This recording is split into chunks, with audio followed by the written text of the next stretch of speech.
हमारी इत्रा जो शादी के बाद जाह्नवी कारखानिस बनी, पूना में रहती है। और वैसे तो वो जब बचपन में उसका जन्म हुआ उसी समय उसके माँ पिताजी चल बसे, और उसके बड़े पापा और बड़े माँ जिसे कहा जाता है, जो चाचा चाची बड़े होते हैं उन्हें अक्सर बड़े पिताजी बड़ी माँ ऐसे कहा जाता है। तो ये बड़ी माँ और बड़े पिताजी ने उसका पूरा लालन पालन किया, और उसे वो इतनी तेज थी दिमाग से कि उसने इंजीनियरिंग तक की पढ़ाई की। और उसके बाद उसकी बड़ी माँ का देहांत हुआ, और धीरे धीरे 6 महीने के बाद उसके बड़े पिताजी भी गुजर गए। और उस समय यानी जन्म होने के बाद वो जैसे बड़ी हुई और उसे पता चला कि उसके माँ पिता नहीं है, लेकिन उसे कभी कमी माँ पिता की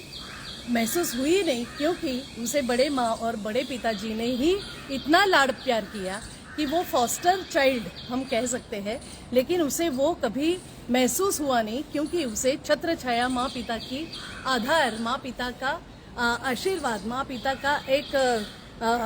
मातृत्व, सभी का आधार मिला था। जैसे ही उसके माँ पिता, बड़े माता बड़ी पिता गुजर गए, उसके बाद उसका एक थोड़े अलग टाइप का संघर्ष शुरू हुआ, और शादी के लिए घर से सभी का, रिश्तेदारों का कहना पड़ा कि अभी बस हो गया, शादी करेंगे, शादी आपको करनी ही है। लेकिन वो अड़ी रही, और उसने शादी न करते हुए उसकी इंजीनियरिंग की पढ़ाई पूरी की। पूना में प्लेसमेंट में सबसे पहले रैंक में हमारी जाह्नवी पहली आई, और उसने कॉग्निजेंट में उसको नौकरी भी हासिल हुई। ये जो पड़ा था ये सभी उसके लिए बहुत संघर्षरत हुआ, क्योंकि फॉस्टरिंग हुआ था अच्छी तरीके से, और उसके बाद जो विषय आया वो बहुत संघर्षमय रहा। अलग अलग जगह पर जाती रही और प्रयास करती रही कि शादी न करते हुए यदि मुझे खुद को एक अच्छी आत्मनिर्भर बना पाती हूँ तो ये मेरे लिए सबसे बड़ी बात होगी, क्योंकि उसकी बड़ी माँ का ये कहना था कि लाइफ में कभी भी अपने पैरों पे खड़ा होना है तुम्हें, और इसीलिए वो प्रयत्नरत रही। और उसके बाद कॉग्निजेंट में जैसे उसकी जॉब शुरू हो गई, कोरोना के काल में उसे ऐसे एक परिवार मिला जो कारखानिस परिवार था, जो इस्कॉन से जुड़ा हुआ था, और उसके हाथ में भगवत गीता की किताब आ गई। भगवत गीता कोरोना के काल में उसने इतनी पढ़ी है, इतनी जानी है कि हर श्लोक उसका मुखोद्गत है,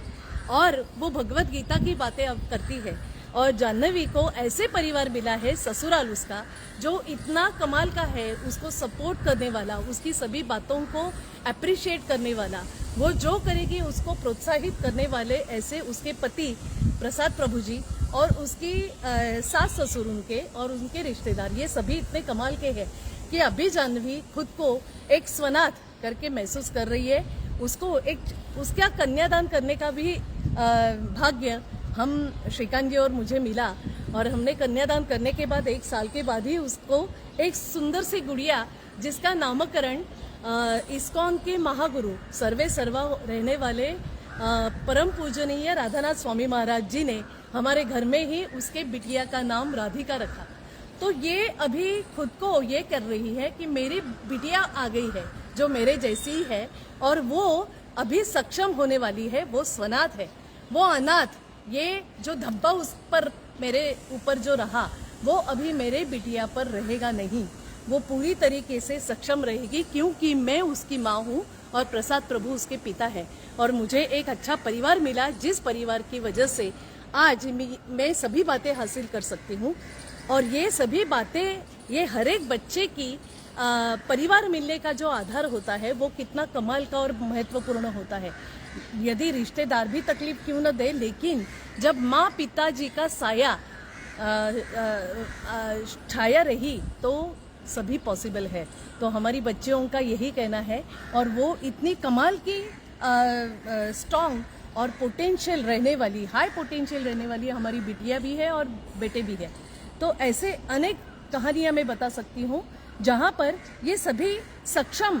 वो अपने जीवन के पड़ाव को उस तरीके से समझकर एक पॉजिटिविटी जीवन में लाने वाले, समाज का जब आधार मिलता है, समाज की जब पॉजिटिविटी उनको मिलती है, प्रोत्साहन मिलता है, तो ये बच्चे आगे बढ़ते ही बढ़ते हैं, क्योंकि वो हुनर हर एक जैसे बच्चे में होता है वैसे ही इनमें है।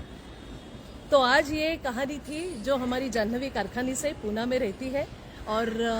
बहुत अच्छी तरीके से हमें इतना अच्छा उसके बारे में बहुत फक्र महसूस होता है। ऐसे ही कुछ कहानियाँ लेके आगे बढ़ेंगे। आज के लिए रुकते हैं। Thank you.